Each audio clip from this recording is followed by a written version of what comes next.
Welcome to the Wealth Matters podcast, where investors come together to better understand how to build passive cash flow and create generational wealth without all the confusing mumbo-jumbo. Here's your host and co-author of Amazon #1 bestseller, Alpesh Pamar.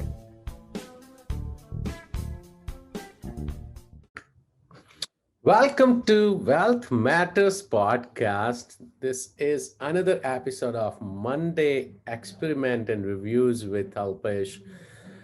So I'm excited to talk about stock investing today. And just to remind everyone, I pretty much focus a lot more on real estate now.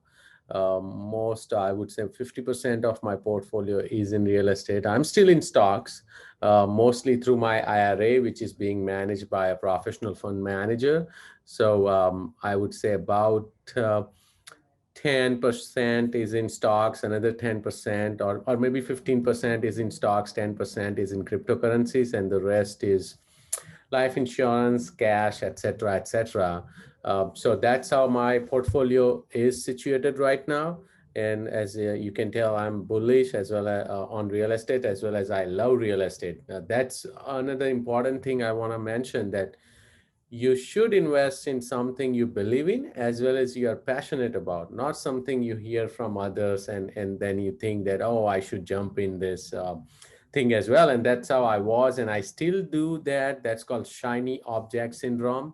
And I end up doing that as well, but I try to stay away. And I forgot to mention 5% of my investment is also in startups. So a lot of speculative. So I don't call those as investment. Yes, those are my part of my portfolio, but startup is very risky. So that's separate. And we'll talk about that in another episode.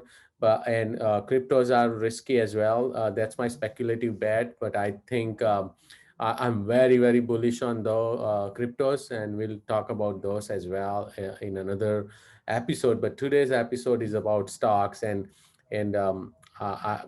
personally, why I think it did not work for me. When everyone talks about, oh yes, my returns are 10% every year, 20% every year. Last year was amazing. I know for a lot of people, and they may have made 30, 40, 50%. But I wanted to go back and look at what my actual returns were over 10 years. And that's what I recommend everyone do this, that go back and look at, if you have been investing for 5 years, look at for 5 years. But the actual parameter for any investment would be over at least over 10 years or more, and you should be able to see your performance. That's the best way to see or compare against market if it's working out for you or not. So let me share my screen. This is Wells Fargo Advisors, where I only trade stocks, nothing else. And I'll also talk about my options and futures investment, which I had done before. Of course, I won't be able to share those accounts because I mostly have closed those accounts. I don't do a lot of options and futures. But let's talk about my performance. And inception date has been January. This is the date I started investing. So if you can see, January 31st, 2011, so it's been exactly over 10 years, right? And this is why I wanted to show this to all of you, that in 2011, my market value was 25,000, ending was 55 because I kept pouring money in, but my return was minus 1%. 2012, the return was 0.47. 2013, of course, market was going up. My returns were 17.77. 2014 was good as well, 9.26. 2015 was bad, -8, because if you remember, the economy started becoming a little shaky when Fed announced that they will start, instead of quantitative easing, they'll start doing quantitative tightening as well, and that had become a little bit trickier with the stock market as well as real estate. And 2016 -1%, because that was the election year, and I remember there was a lot of turbulence during election. But when Trump announced the Trump Tax Cut and Jobs Act in 2017 was my best year ever, 24%. 2018, again, I was down because now I was not focusing more on stocks at all. So minus 4%, 2019, 5%, 2020. Of course, it was a great year for everyone, but I wasn't focused much. This was mainly the stocks I had accumulated over the years, right? So 12%. And this year, 2021, through April 1st, it's 7%. So since performance inception now, if you see my returns are meager 5.59%. I cannot believe this is terrible. After working, spending numerous, countless hours, wasting my time, being emotional about buying and selling, and what I got in return, 5.59%. Maybe you guys made 10%, maybe 12%, but that is your return on investment. What is return on my time, ROT? And that is very, very important to me. That did I waste a lot of time trying to analyze all this, or did I spend, and if I got 10% return, was it worth it? Was it worth for me not to spend, spend quality time with my family? Was it not worth for me to continue to talk to investors during that time, build relationship, or even continue to focus on growing my business? So I don't think it was worth for me, and I'm not trying to start an argument here. I know it may be working for you, so continue to do that. If you understand stock market, if you are passionate about it, you have enough time to play with it, even while doing your W-2 job, feel free to go for it. I used to have a screen just focused on the stock market when I used to use two monitors. I still do, but not anymore. I'm not watching stock market anymore like I used to, or I haven't been watching like since 2017. And I also want to talk about what happened to my futures and options. I'll be, if I combine all my returns from futures and options, then I would say I would be in 0% or maybe in negative, because I did a lot of futures and options during 15 and 16. I took a lot of courses. I was even part of a couple of newsletters, subscription services, for which I was paying for getting alerts, and actually three services, one for options, the other one was for futures and forex, and the third one was for just for stocks recommendation. And I think they were working. It's just that I did not have enough time to just go through all the charting mechanism research as much as I needed to.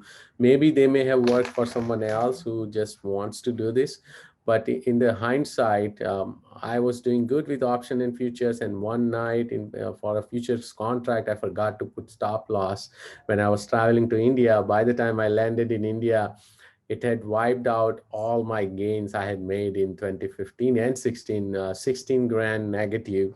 So that was a lesson learned. The second time I was still doing a little bit of option dabbling. It happened during the Brexit night. Overnight, my futures dropped, and again, I lost about 5 or 6 grand. So pretty much that's my story. I decided I don't want to gamble with my money anymore. As well as same time, I also don't want to waste my time. So, but yeah, take this advice with a grain of salt, because it's your mileage may vary. You may love stock market, you may invested in it. I on the flip side, I invest in a very risky asset, cryptocurrency, as well as startups, right? Yeah, but I love cryptos. I think they are here to stay at this point.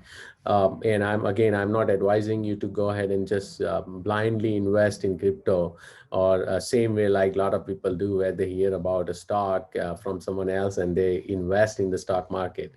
Again, I think I prefer to control my money, and stocks is not where I can control my money. Um, and I'm always emotional about it.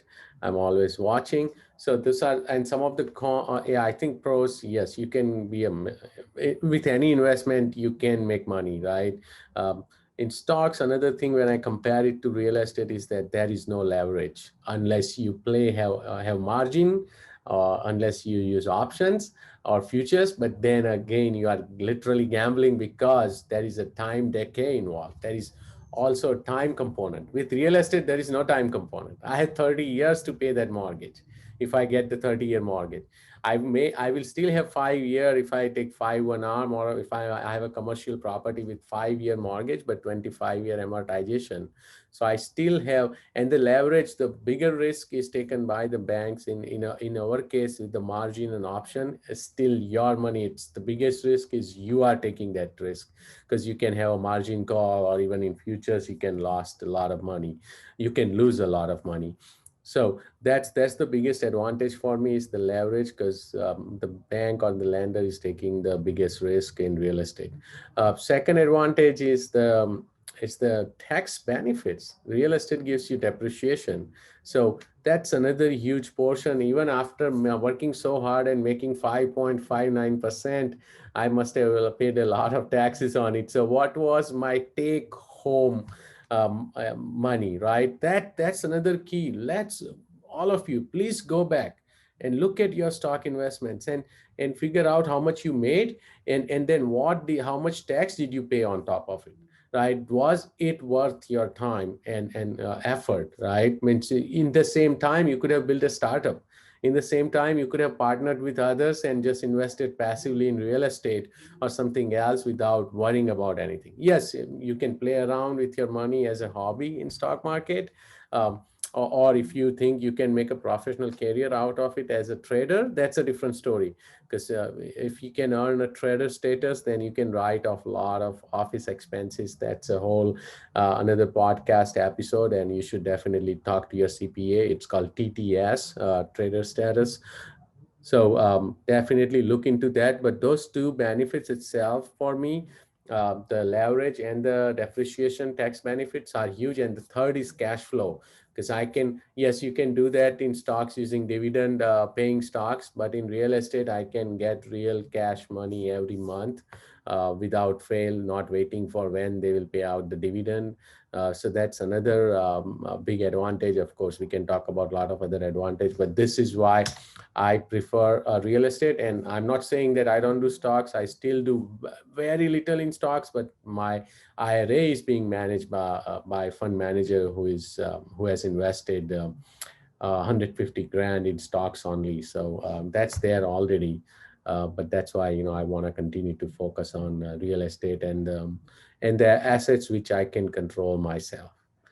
Thank you so much for listening. Definitely comment on YouTube if you are watching this. And if you are listening on iTunes, please subscribe, share, like. I'll really appreciate it. Thank you again. Thanks for listening to the Wealth Matters podcast. If you enjoyed it, please leave us a 5-star rating on iTunes so others can enjoy the show too. Have a great week and happy investing!